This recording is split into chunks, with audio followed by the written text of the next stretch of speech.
2 Kings chapter 24. Judah exiled to Babylon. In his days, King Nebuchadnezzar of Babylon invaded, so Jehoiakim became his vassal for 3 years. But he turned and rebelled against him. Then Adonai sent against him marauding bands of the Chaldeans, Arameans, Moabites, and the Ammonites. He sent them against Judah to destroy it, as was the word of Adonai that he had spoken by the hand of his servants, the prophets. Surely at the command of Adonai this happened to Judah to banish them from his presence, because of all the sins of Manasseh and all that he had committed, and also because of the innocent blood that had been shed. For he had filled Jerusalem with innocent blood that Adonai was not willing to pardon. Now the rest of the acts of Jehoiakim and all that he did, are they not written in the book of the Chronicles of the Kings of Judah? So Jehoiakim slept with his fathers, and his son Jehoiakim became king in his place. No longer did the king of Egypt, No longer did the king of Egypt march out of the country, for the king of Babylon had seized all the land that was once belonged to the king of Egypt, from the Wadi of Egypt to the Euphrates River. Jehoiachin was 18 years old when he became king, and he reigned in Jerusalem for 3 months. His mother's name was Nehushta, daughter of Elnathan of Jerusalem, but he did what was evil in Adonai's eyes, like all his father had done. At that time, King Nebuchadnezzar of Babylon's troops marched against Jerusalem, and the city fell under siege. Then King Nebuchadnezzar of Babylon himself arrived at the city while his troops were besieging it. Then King Jehoiachin of Judah, his mother, his courtiers, his officials, and his eunuchs surrendered to the king of Babylon. So the king of Babylon took him captive in the 8th year of his reign. He also carried off from all the treasures of Adonai's house and the treasures of his royal palace, and cut into pieces all the vessels of gold that King Solomon of Israel had made in the temple of Adonai, just as Adonai had said. Then he exiled all Jerusalem, all the captains, all the mighty men of valor, all the craftsmen and the smiths, 10,000 exiles. None was left except the poorest sort of the people of the land. So he deported Jehoiachin to Babylon, along with the king's mother, the king's wives, his officials, and the notables of the land.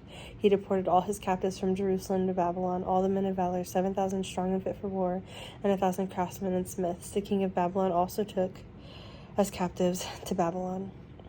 Then the king of Babylon appointed Mattaniah, Jehoiachin's uncle, in his place, and changed his name to Zedekiah. Zedekiah was 21 years old, and he became king, and he reigned 11 years in Jerusalem.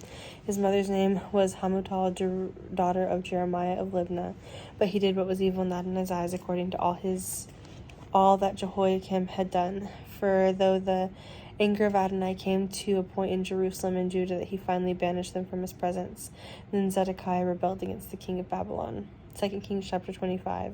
Destruction of Jerusalem. Now it came to pass in the 9th year of Zedekiah's reign, in the 10th day of the 10th month, the king Nebuchadnezzar of Babylon and his entire army advanced against Jerusalem, set up camp by it, and built a siege wall around it.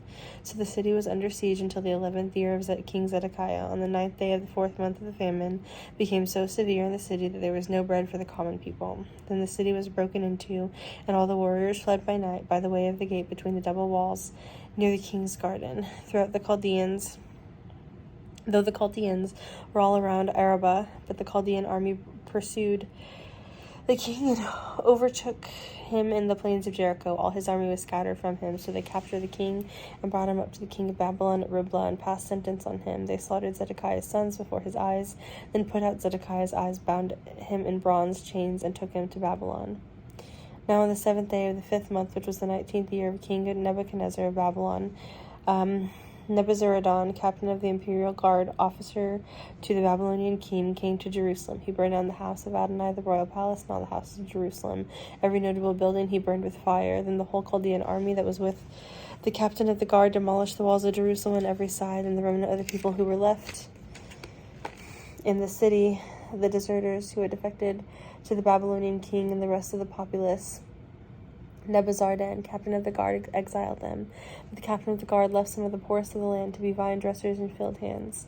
And the Chaldeans broke into pieces the bronze pillars that were in the house of Adonai, the stands and the bronze sea that were in the house of Adonai, and carried their bronze away to Babylon. They also took away the pots, the shovels, the snuffers, the pans, and the bronze vessels that were used in temple service. The captain of the guard took away the fire pans and the basins, whatever was gold or silver, the 2 pillars, the 1 sea, and the stands which Solomon had made for the house of Adonai.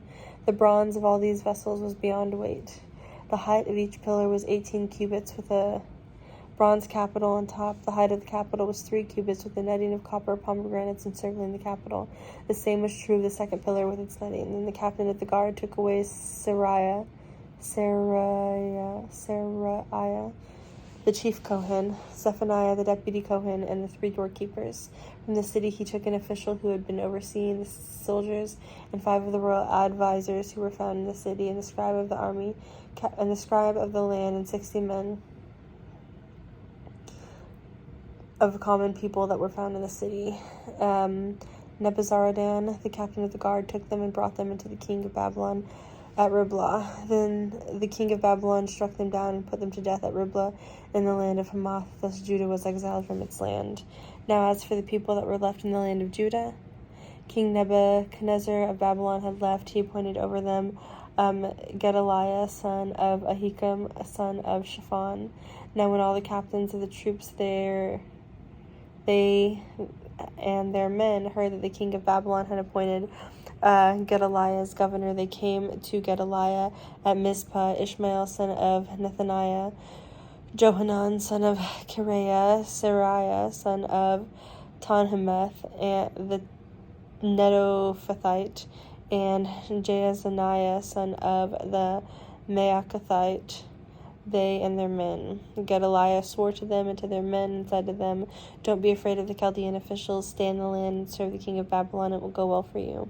But it came to pass in the 7th month that Ishmael, son of Nethaniah, son of Elishama of royal descent, came with 10 men and assassinated Gedaliah. So he died along with the Judeans and Chaldeans who were with him at Mizpah. So all the people, young and old, and the captains of the troops got up and fled to Egypt, for they were afraid of the Chaldeans. Now it came to pass in the 37th year of the exile of King Jehoiachin of Judah, on the 27th day of the 12th month, that King Evil-Merodach of Babylon, in the year he became king, released the king Jehoiachin of Judah from prison. He spoke kindly to him and set his throne above the throne of the other kings who were with him in Babylon. So he changed his prison garments and regularly ate bread in the king's presence all the days of his life. As for his allowance, a regular allowance was granted to him by the king, and atonement for each day all the days of his life.